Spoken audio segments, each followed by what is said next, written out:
have a apprentice, but they're not sure he's actually going to stay alive long enough to complete the apprenticeship. So what's going to happen after that, I'm not too sure.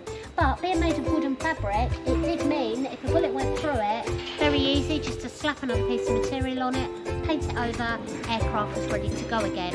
Unlike the Spitfires being made of stressed metal, it would take a lot longer to repair them. But that's what a Hurricane looks like on the inside. It kind of blows your brain that they actually fly, doesn't it? You're not moving her, are you? She's coming down. Oh, that's right, as long as you don't take her away. They've got an amazing habit of taking the aircraft away as you're talking about them. You did it through with the light last week outside. Yeah, I was out there talking about her. You got away. Am I going to be in the way? No, it's all right. A few minutes, yeah. I can make this last half hour, you watch. Challenge accepted. So, right, so, do you want to put the chair up a little bit? She's a major service. But when she came back and I found out about her history, and then I found out about who she represents, this one's my favourite. So, she was built back in 1943. She had a test flight on the 1st of January 1944, and then she was sent off to RAF Limbo as part of their last batch of Hurricanes. So she has actually seen active service. 1945, she's now surplus to requirement. So she's sent back to Hawker for disposal, where she is stored in a field, open to the elements, slowly sinking into the mud for 4 years. 1949, a guy called Stanley Vincent, this guy here, he was looking for an airworthy Hurricane that he could use for a Battle of Britain ceremonial flypast, and he found LF. Flew her to Thorney Island, where she landed wheels up, great start to her career. But she flew her first ceremonial flypast for the Battle of Britain in September 1949. She continued to do that up until 1956, where she had a major service, and then she became the founding member of the Battle of Britain Memorial Flight, along with 3 Mark 19 Spitfires. We still have 2 of them. We've got one down there, one over the back, so I will be talking about them in a minute. Continued to do displays, fly pasts, up until September 1991. September 1991, she is on her way to an air show in Jersey, where she suffered a partial engine failure. Pilot diverted to wittering. At 100 feet up, she suffered a total engine failure, and that is how she ended up, with the pilot running about 50 yards on a broken foot to get away from the burning aircraft. If that had been during the war, she'd have just been left, just been written off. But because the BBMF guys are such amazing guys, and because she is such a special aircraft, they literally picked up every single piece of her that they could find, storing it for 4 years in the hope of being able to restore her. Eventually selling off one of our original 19s, because we had 3 of them.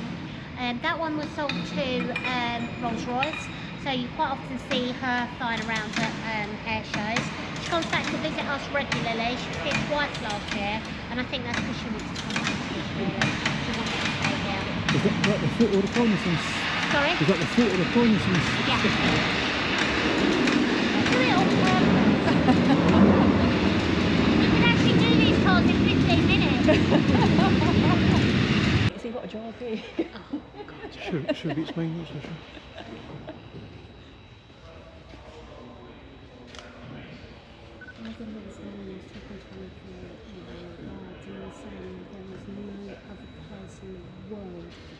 No, I can imagine.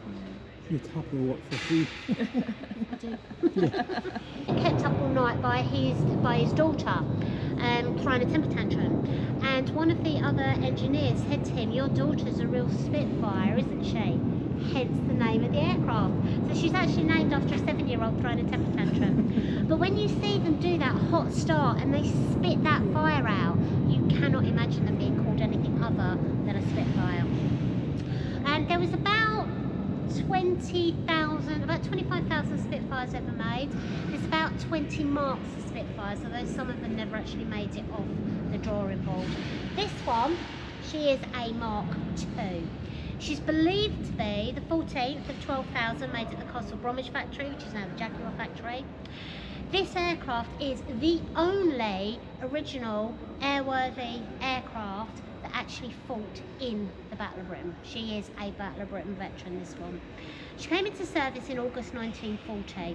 October 1940, being flown by a pilot called Ludwig Martel in the Battle of Britain, she was badly shot down this side of the aircraft. One of the bullets actually went through the cockpit door into Martel's hip. He recovered quicker than it took them to repair the aircraft. By the time she was repaired, the Mark V had come into service, so she was virtually obsolete. So that's what they think actually saved her from being destroyed in the Battle of Britain. Up until about 1982, you can actually see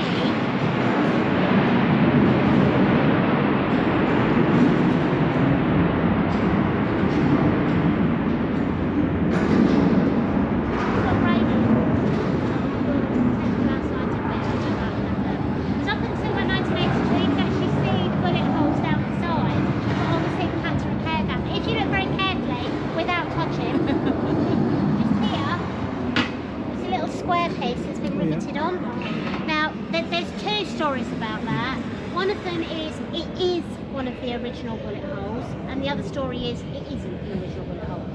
I'm going with it is because it's down the right side. It's where it should be. So anyhow, 1948. She is now surplus to requirement. So she is sold for scrap.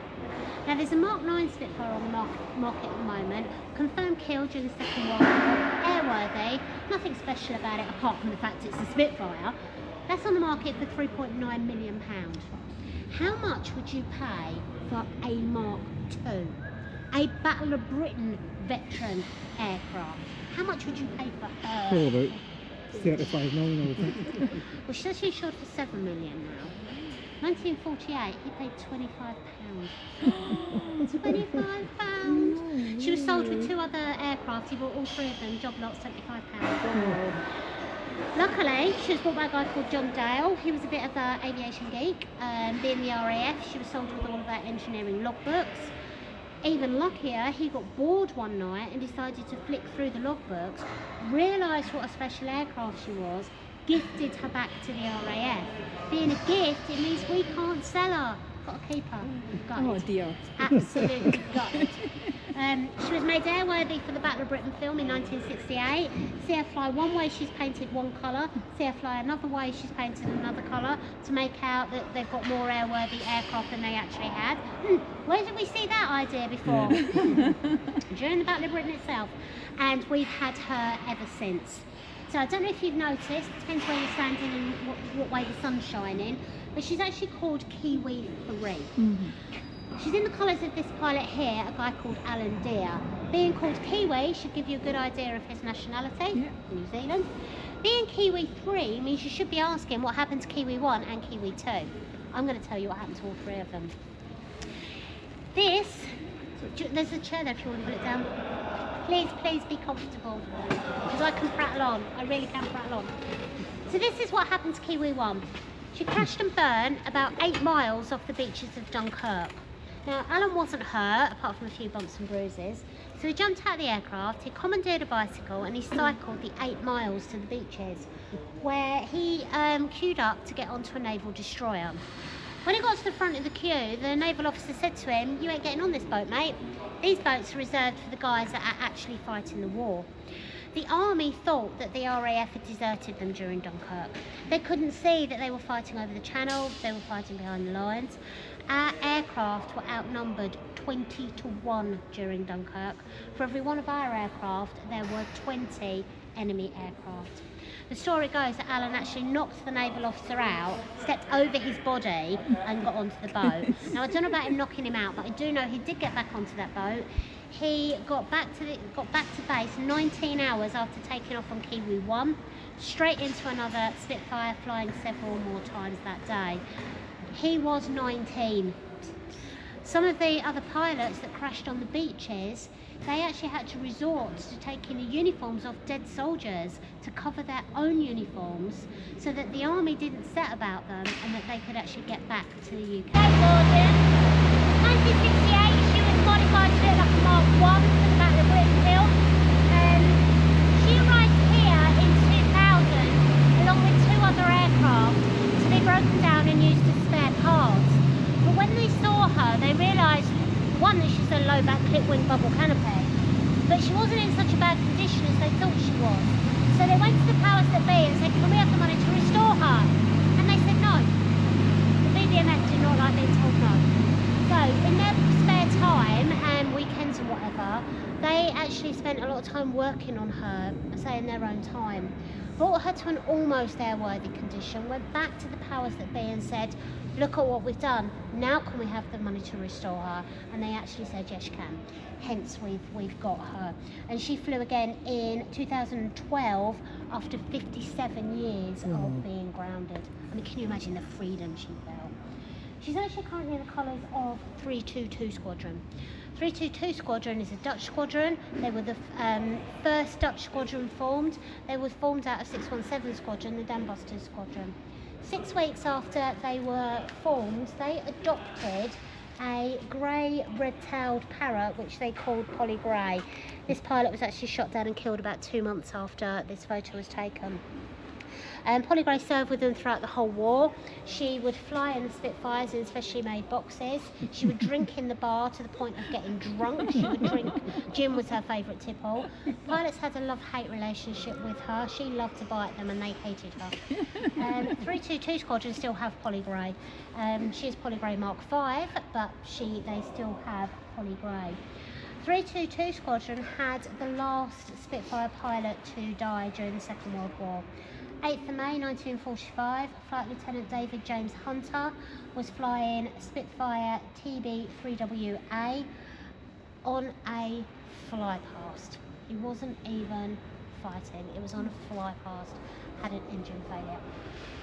322 Squadron are also the first Dutch squadron to fly the F-35 Lightnings.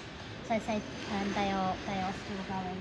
So she hasn't got such a dramatic history as the Mark II, but she's still pretty stunning on her own.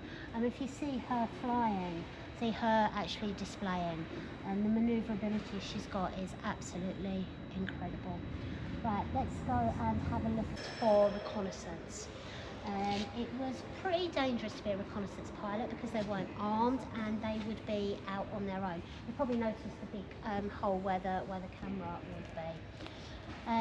Both of our Mark 19s were both built slightly too late for active service, but these were two of the original aircraft from the Battle of Britain when the flight first started, and she's actually in the colours that she was when the flight first started in 1957.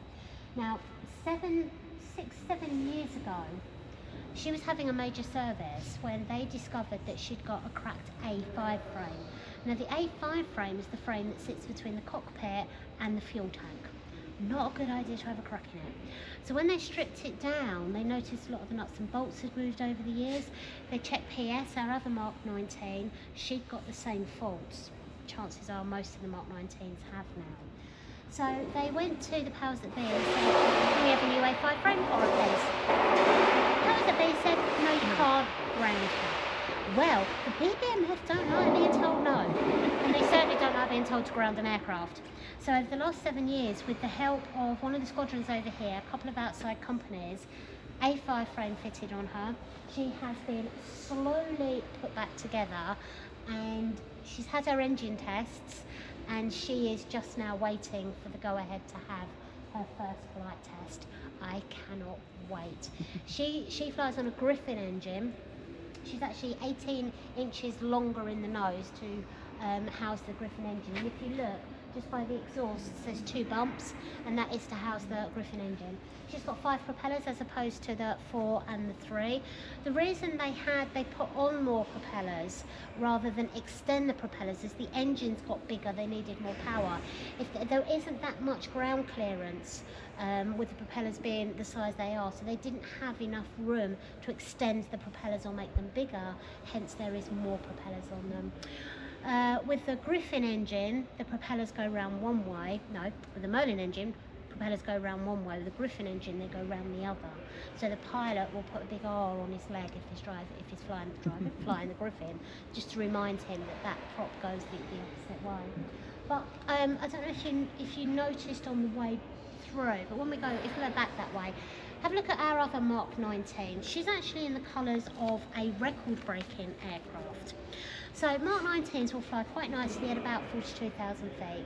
Your Holiday airline, that flies quite nicely at about 38,000 feet. 1953, this guy here, Ted Powles, I mean, goodness knows what he was thinking. He decides he's going to see how high he can get the aircraft. Done all the jobs he needed to do for the day. Nice weather. Let's see how high I can get this aircraft. So, gets to 42,500 feet and he keeps climbing. Gets to 45, 48, 50. At 52,500 feet, the aircraft freezes. At 52,500 feet, you can look out into space and you can see the curvature of the Earth. At 52,500 feet, there is nothing to keep that aircraft in the air once her engine's cut out. So she goes into a dive. Now, as she's diving down, the pilot, unsurprisingly, passes out. As he passes out, he falls forward onto the control column, pushing it down even faster, and she hits the speed of sound. Now the pilot regained consciousness at 8,000 feet. Now when you think he's been up at 52,500 feet looking out into space, 8,000 feet must have seemed pretty close. He regained control of the aircraft at 3,000 feet and brought her in safely to land. And there we have the moving Mark 16. At least we got her in before they moved up. He was hauled into the office, he was given a severe dressing down, and then they shook his hand and said, well done, you've got 2 world records, the highest up and the fastest down. I don't know if any of you watch Doctor Who. I'm a massive Doctor Who freak, but there is a Matt Smith episode, it's called Victory of the Daleks, obviously based around the Second World War. You've got Churchill, you've got his new Iron Soldier, which just happens to be a Dalek, and the Doctor sends a squadron of Spitfires up into space to destroy the Dalek ship. Well, they didn't destroy any Dalek ships, No. but that story is very, very loosely based on the story of the Spitfire that went into space. Did you know about that? So actually, with them moving TE, you can actually see the colour. But on this aircraft, the yellow ones represent, if you could call any 10-hour nighttime bombing raid a normal mission. Then on the top, we've got the red ones. Now the red ones represent the incendiary raids. They were the ones that caused the horrific firestorms in places like Dresden. Those firestorms were horrific. The fires burnt so hot that they sucked in all the energy, all the oxygen from around, and nothing survived. It was what Hitler had done to us at Coventry. This wasn't tit for tat. We had to do what we had to do to stop the madman. And then on the bottom, yes, they are ice creams. Where do you get your best ice cream from? Or gelato? Italy. Bombing raids over Italy. Now, if you've got really, really good eyesight, the one on the left has just got that little drip on it. Yeah. That represents a bombing raid in southern Italy. Now, the reason that is because when the use your words always, when the Lanc was fully bombed up, it couldn't carry enough fuel to get it down to southern Italy and then back to the UK. So what it would do is it would stop off, it would go down, it would bomb Turin, and then it would stop back up at Tunisia, or is it the other way around? Whichever one's the hottest. Go down, bomb Turin, come back to Tunisia. It was hot, so the ice creams would melt. And that's what that is. So even during the Second World War, they had that amazing sense of humour. It's Kirkby, where you were this morning. That was used as a decoy airfield during the Second World War. And they had 4 model cardboard cutouts of Lancasters and a couple of aircrew that were stationed there to every so often move these aircraft around to make out that it was an active airfield. And during the raids, they would go down into the air raid shelters. Well, one night, they were down in the air raid shelters and they heard these 4 thumps. Couldn't work out what they were. They weren't bombs because they didn't explode. Really didn't know what these 4 thumps were. When the all clear went, they came out of the air raid shelter. The Germans had dropped 4 cardboard bombs to bomb the cardboard aircraft. So after that, it was used as a satellite airfield. But again, that sense of humour. So as we're flying over Germany, we see that they are building wooden stations, wooden airfields, so we drop wooden bombs on them, and one of them is actually in a museum in Germany. So, you know, there's that amazing sense of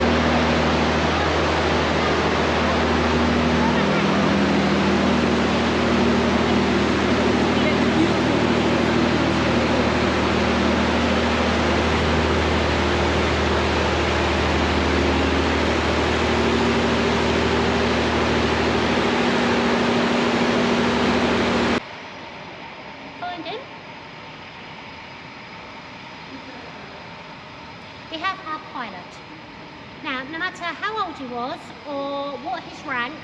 When they were in the air, this was the guy that was in charge. As I mentioned earlier, average age of these guys is just 22. Now, to distinguish himself from the rest of the crew, he would grow a moustache. Now, I've got 6 lads ranging from 32 down to 20. I've got a daughter as well. Some of my boys couldn't grow a moustache if their life depended on it. So you can just imagine these young lads with this little bit of fluff under their nose. But they were the pilot, they had a moustache, they were in charge. Now, a good pilot would actually train another member of his crew up, so even if he couldn't land the Lanc, he could actually fly it straight if anything happened to the pilot, giving the rest of the crew a little bit more of a chance. Engineer, in charge of all 4 engines. Bomb aimer, so here's the guy we were talking about earlier. Navigator, as I said, when Bill went through the maths with me, it blew my brain. They had to do it every 9 minutes. Every 9 minutes. 10-hour mission. Work that one out. Wireless operator, although most of the 10-hour missions were done in complete radio silence because they didn't want to give their positions away. Mid-upper. So here's the guy who is in that turret up there. Those turrets are designed to go around at 360 degrees. He's not in a gaming chair. He's actually hanging in a hammock in the middle of the aircraft, half the size of my folder. Can you imagine how terrifying it would be for a 19-year-old lad to stick his head up in that turret during the Berlin raids? But he did it. I don't know if you noticed as we were walking around, but just under the guns, there's these 2 little wheels. They run round what's called the scarf. Now, when I first started here, I was told, I thought, that the scarf was there to actually stop the guns shooting the wings off, shooting the tail off, and shooting the pilot in the back of the head. I've since found out that they've actually got a restrictor on the guns, so the guns wouldn't shoot the wings off. What that turret is, what the scarf is actually for, is when these were first designed with a mid-upper turret, as they were going round and round and round, they would actually corkscrew themselves back into the aircraft, bending the guns, making them useless. So it's actually to stop the turret corkscrewing itself back into the aircraft. And then we have the tail end Charlie. So here's the guy who will spend his 10-hour mission in this space here. This space here is smaller than your driving space. Absolutely tiny. Now the Lanc is very much like the TARDIS in reverse. It is really cramped in there. That main wing spar literally goes right the way through the middle of the aircraft. It comes up to here on me, and they have to climb over that to get into their positions. Where that yellow ladder is there, that's the door. So several members of crew would get in, 6 of them would go that way. Now that position there is the last position if you're coming this way, where you can actually stand up in the Lanc. So the tail end Charlie would then get in, he would sit down, he would slide in feet first, not even enough room for his parachute, so he would hang his parachute about here on the other side of the aircraft. He would get in, he would shut the door, and there he was for the 10-hour mission. Some of them would even take this bit off so they didn't have to deal with the glare. It was freezing. They did have heated padded suits. Can you imagine driving in one of those? I can't even drive in this jacket. But these would either work too well and burst into flames, or not work at all. So a lot of them didn't even bother with them. Do you remember 2019? No, it's 2017, 19, 14 even. 2014. Where's that time go? The Canadians came through with the only other flying Lancaster in the world, and we actually had the 2 of them flying together. If only I'd have known then what I know now. I was really lucky to see her fly with the Vulcan as well. Oh my God, that was a sight. But the Canadians actually got a little bit upset with the media, because we refer to her as Vera, which is correct because of the numbers on her side, but she's actually the Andrew Minarski Memorial Flight. And at no point did the media mention Andrew Minarski. And I tell you what, some of his story you couldn't make up. So, Andrew Minarski, 26-year-old Canadian, mid-upper of Polish descent. And like I say, can't make this up. It's his 13th mission. They are going to be over their target on Friday the 13th. He actually finds a 4-leaf clover that day, which he gives to his best mate Pat Brophy. Pat Brophy is the tail end Charlie. So, 13 minutes past midnight on Friday the 13th, they are approaching their target with a belly full of bombs when the aircraft is badly shot down the right-hand side. 2 engines are on fire, hydraulic line is cut, hydraulic fluid is on fire. Pilot gives the order to bail out. Now when you're given the order to bail out of a Lancaster, you've only got an 18.8% chance of survival. That's it. So Andrew comes down from the mid-upper and here's a quick look to see how his best mate Pat's doing. Now these turrets are designed to go at 180 degrees. It means to be flush with the aircraft so he can open the door so he can grab his parachute so he can bail out. When the hydraulics were cut, this was stuck at 90 degrees. There is a manual handle on the inside, but the manual handle had fallen off. So Andrew has to make a split-second decision. Does he come down to help his best mate Pat, or does he jump? Well, Andrew decides to come down and help his best mate. So he slides down on his belly, head first. He actually manages to find a fire axe. So you've got 2 young men in their mid-20s, in the middle of the night, in a burning aircraft, desperately fighting to save their lives in a gap. It's hopeless. They can't do it. They cannot move the turret. So Pat says to Andrew, look mate, I'm a goner, you've got to save yourself. So Andrew reluctantly pulls backwards through the aircraft, keeping eye contact with Pat because he knows this is the last time he's going to see his best mate alive. He gets to the door, and with the backdrop of the burning aircraft, he salutes Pat with a good night sir, and he jumps. Now Andrew survived the parachute jump, but he didn't survive his burns. He died later that day. When the pilot was given the order to bail out, he'd actually pinned the aircraft back. So although the aircraft was still crashing, it was actually coming down flat. It wasn't a gentle crash landing. The aircraft bounced 3 times, the tail ends, but the aircraft spun round and it exploded. But Pat Brophy survived because as the aircraft had spun round, it had hit a tree and it flew the tail end clear. It took Pat Brophy 4 months to get back to the UK using the French resistance channels. When he got back to the UK, he met up with every other member of his crew, because the only person to die that day was Andrew. If he had actually not stayed to save his best mate, chances are he would have survived as well. Now, as I mentioned earlier, for me to do this, it is an absolute privilege, and it also means that I get the absolute honour of attending the Veterans Tea Parties. When I first started 2 years ago, so literally 2 years ago today, I attended my first Veterans Tea Party, and I met a guy called Eddie Humes. Eddie Humes was an 18-year-old navigator on the Lancs during the war.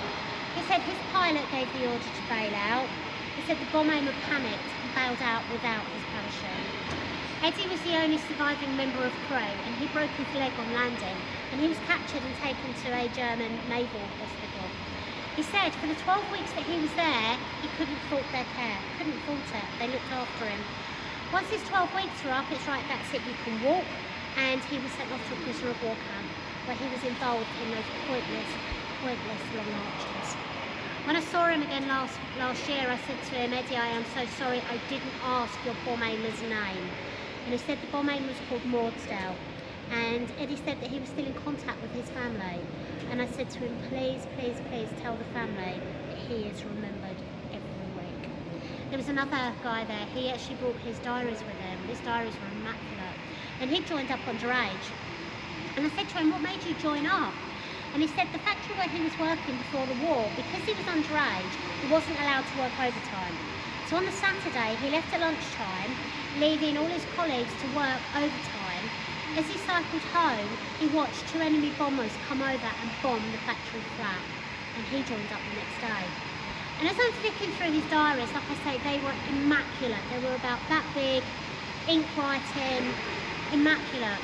Every couple of days it had got wrote to Phyllis, wrote to Phyllis, wrote to Phyllis. So I said to him, come on then, who was Phyllis? And he said to me, she wrote to me 3 times a week throughout the whole war. I lost her last month. He wasn't there last year. The King was actually there, actually came last year, and he came to celebrate the 80th anniversary of the Dambusters. There are no Dambusters left. Yeah. The last one died just before Christmas last year. Johnny Johnson. Johnny Johnson. It was actually the day of our Christmas party, and I had the privilege of raising a drink to him in a tanker that belonged to a Battle of Britain pilot. There are no Dambusters left. Any preconceived ideas I had about the King went out the window that day. He was amazing. He sat and spoke to every single veteran. One of them was really giving him what for about the state of the RAF and all the cuts, and he was just sitting there taking it. Another one was talking about his piles of all things. He was supposed to just have an outside tour of the bank. No, he was straight in it, couldn't get him back out again. Visit overrun by an hour. But obviously this year we can't have a Veterans Tea Party because of what's happened. Yeah. How many are going to be left next year? You know, they're just not there. Any questions on this amazing aircraft before I move out of the way and let you take as many photos as you want? No, I'm so sorry to make this one. This is known as the City of Lincoln, isn't it? Yes, City of Lincoln on the other side. If you... I took a photograph of this flying at Lucas Air Show probably about 15, 16 years ago. And I had it signed by Johnny Johnson when I met him at an event down in London, and this must be about 10 years ago, maybe 8-10 years ago. The BBMF were selling sections of the wing spar that came out of this very aircraft. So I've got that section of the wing spar. How much they charged for it? It was That probably was, really that was about expensive. £45 at the time. Yeah, I know I mean, I've been so lucky.